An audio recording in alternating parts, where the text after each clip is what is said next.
So a little introduction to Paige, guys. We've been working together now 7.5 to 8 weeks. We took over immediately post-show, got to work. Obviously you had a great wellness season. How did you personally find the season, and like, what was your mindset now coming into post-show and in the building phase? So to be honest, like before my season was even done, I was raring for my off-season, just because I knew like I had a lot more growing to do, and the magic always happens in the off-season. But overall, it was a really, really good season. My first one, so it was very, very exciting. A few twists and turns in there, but yeah, it was amazing. Really good placings, really good overall experience. So. And you didn't look like a first-timer either, which is also a bonus for your first show. So. Yeah. But yeah, I'm just really excited to see where things can go. Like my next planned season is 2027, so there's a lot of time to just grow and just level up as well, really, as an athlete and a coach as well, being under Cal, so I'm really, really excited. Yeah, and you've got a great foundation of muscle, so what's really nice for me as a coach taking over this off-season is like, we haven't really got any weaknesses, we just need more size overall, which obviously your training is very specific, and we'll dive into that today, but it is a case that Paige works extremely hard. She nailed her condition on her first prep, which again, as a first time, is always a hard thing to do, so she's got all the tools available, so we just need a good couple of off-seasons together, and then, yeah, it's game time when it comes.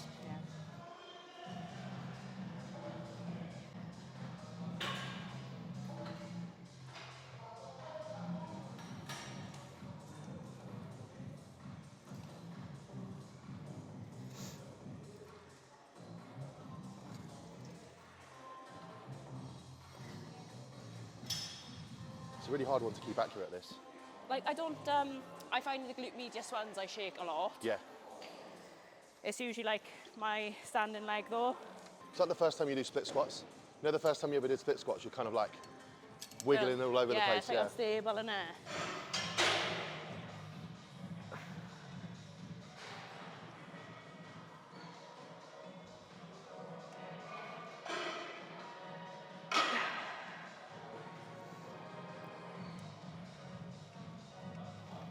Good, solid.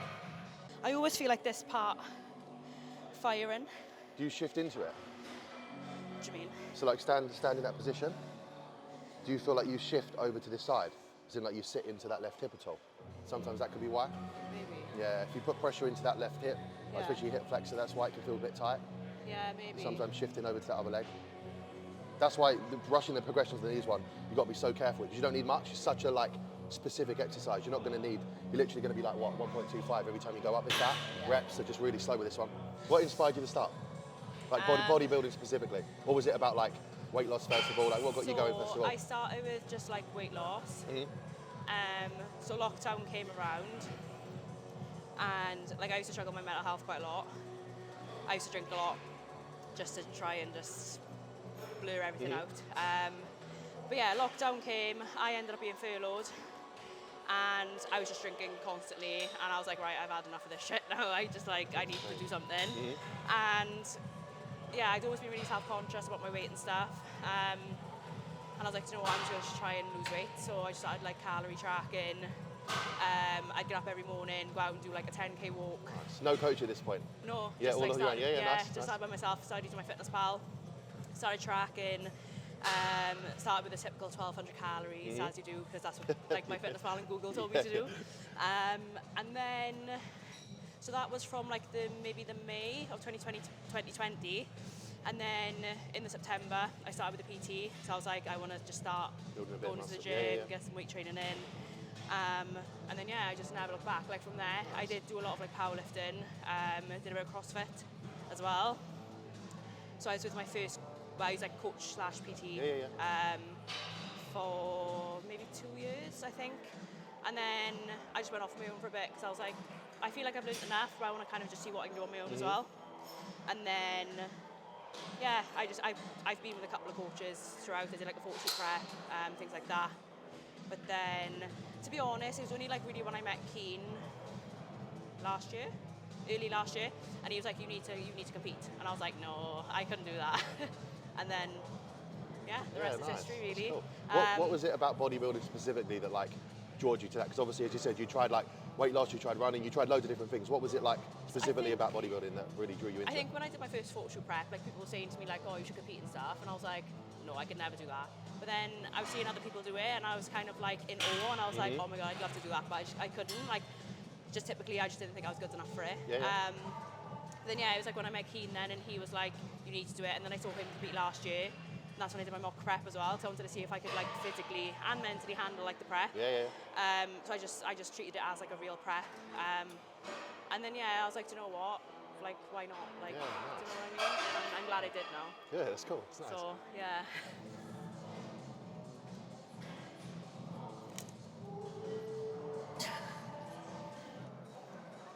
Yeah, let's go. And again.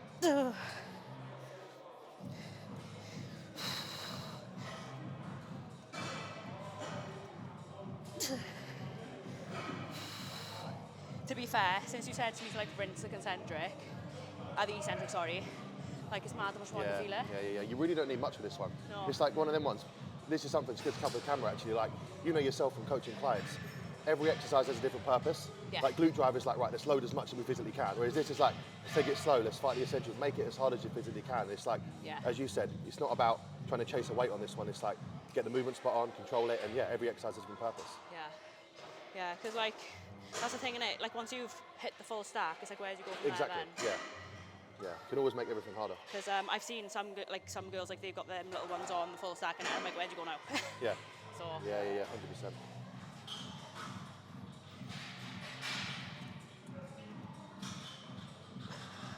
Yeah, let's go, Paige.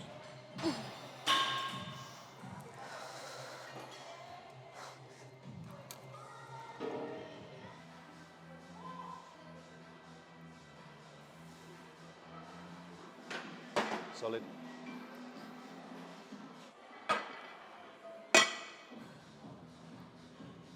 Good, nice.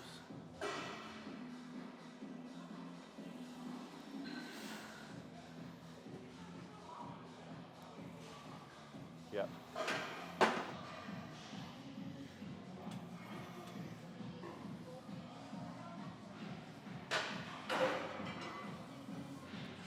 Let's go this set.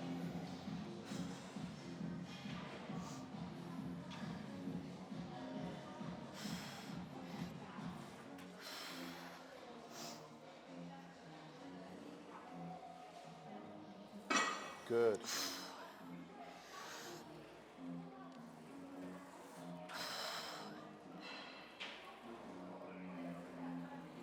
Fuck. You got it, go. Yeah, 2 more.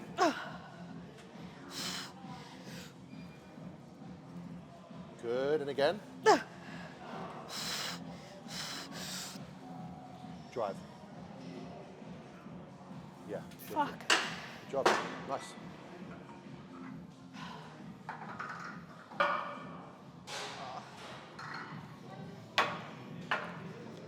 So when it comes to advanced physique development, guys, not all exercises are created equal. Like you'll see here, I programmed for Paige leg press. Now, how she does this is very specific. And since we set this on the program, she's been religious in sending videos over. And this is why it's so important that you send videos to your coach, because the way I program this could have been executed 5, 6, 7 different ways. So again, the way we've done it for Paige is very specific, and it's spot on that it's essential that you get videos over to make sure that you can just nail that form for how it's intended to be. Let's go, nice and strong. Good.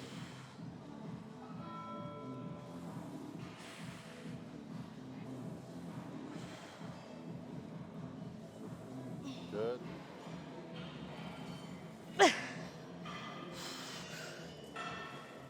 Again. Let's go, power. Drive. Yes, and again. Yeah, come on, Paige, just go again. Drive. Last one. Drive through. Yes, lovely. Good. Wicked. So me and Paige were just talking about how she's got very long glute insertions. And this is why, like, not all programming for wellness is equal, in the sense of, you'll see for this session for Paige, we've got a lot of lengthened work. And that's because, again, where our glute insertions are so long, we really want to maximize as much stimulus as possible when it comes to that lengthened position, to be able to really fill out that insertion. So when she is hitting her front and her rear poses, that tie-in looks deeper and the side drops also look deeper in terms of the actual glute insertion. So a lot of length and work for this session. And again, another reason why not all programming is the same for every client, and you really need to take that in consideration when you're analysing the physique.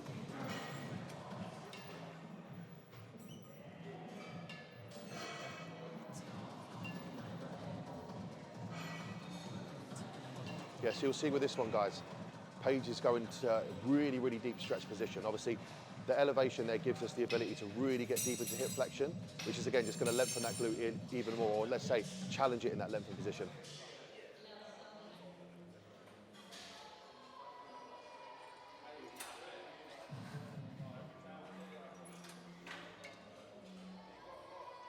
When you're using that to brace, push back into it a little bit, just so when you're at the bottom of the rep, you can push back into your glutes rather than forward.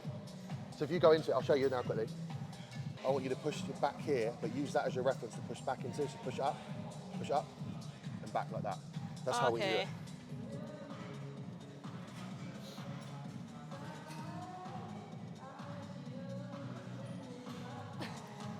Good.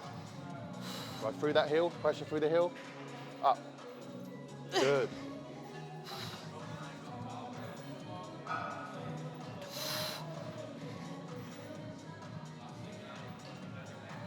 Good, and again.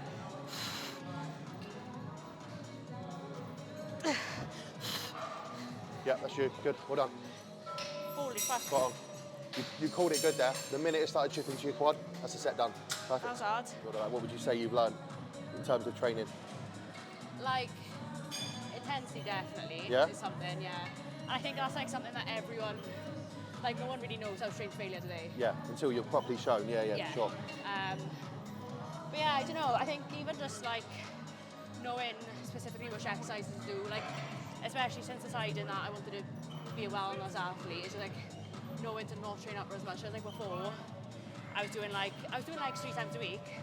Then I was doing like a full pull session, a full push session. Yeah. So I think because of like the CrossFit stuff years before as well, my upper body was always just been good. Yeah. Yeah, it's just like knowing how to pinpoint different exercises, different body parts, and all that kind of stuff. How about glute training? Because your transformation impressed me the other day when you put on that side by side of like, I think it was like, is it prior to the pre-prep and then after the pre-prep?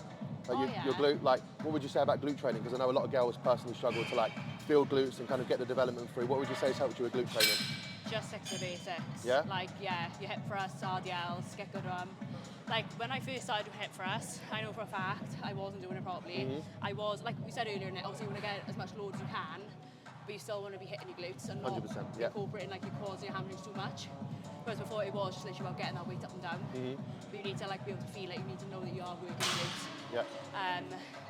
Things like RDLs as well. But even like the isolation stuff, like to be fair, the isolations I didn't used to do at all. It was only when I, like last year, when I went to compete, I completely avoided like kickbacks and stuff. Just because I tried them, I didn't like them, but I just didn't give it enough time to actually get to be able to do it properly and get the full I think that's also the right move though, like we spoke about. Like you earn the right to certain exercises. Like you 1 year ago would not be doing kickbacks at the start of your session, whereas now that you've got the development there, it's like, right, let's put a little bit of focus there, then we can move to other movements, because again, it all changes with time, doesn't it? Like the more experience you get, you just change up the order and the exercise priorities.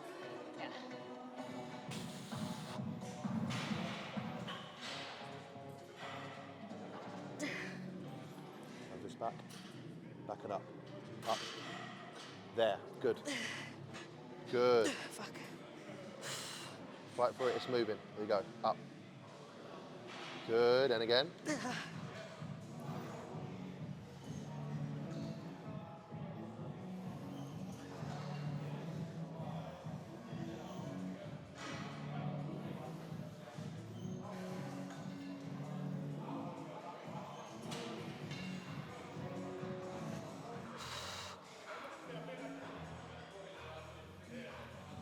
Good.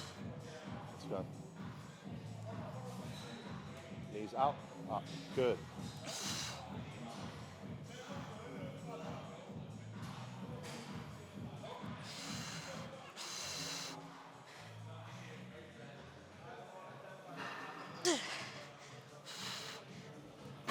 Knees out.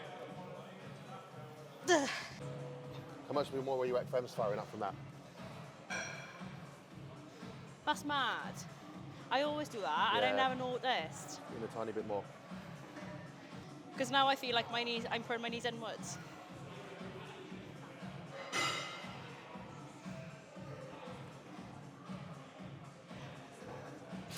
So before you was getting a lot of VMO, Yeah. so now I can see all you rec fem firing. I'm just taking that change there.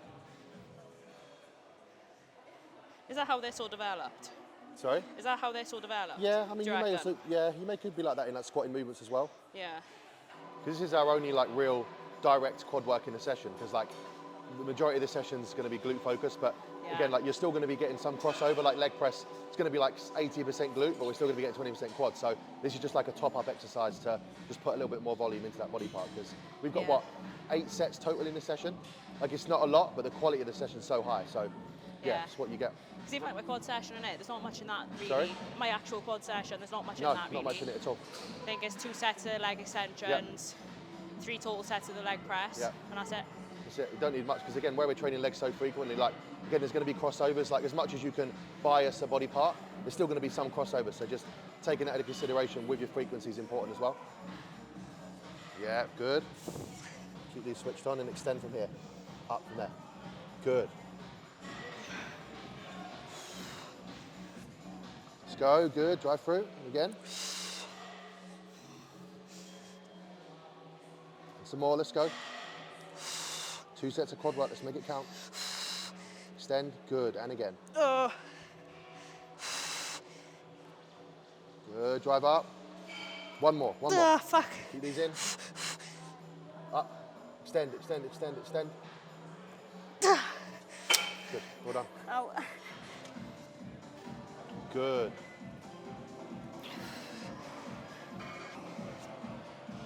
Let's keep working. Last set. Good, and again. All the way, all the way, all the way, all the way. Come on, squeeze. Fuck. Fuck. Good job. Oh my god.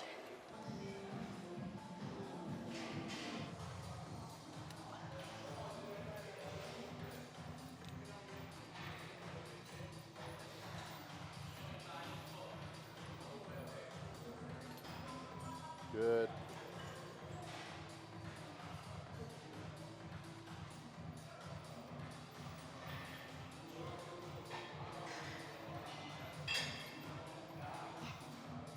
Let's go, fight for it.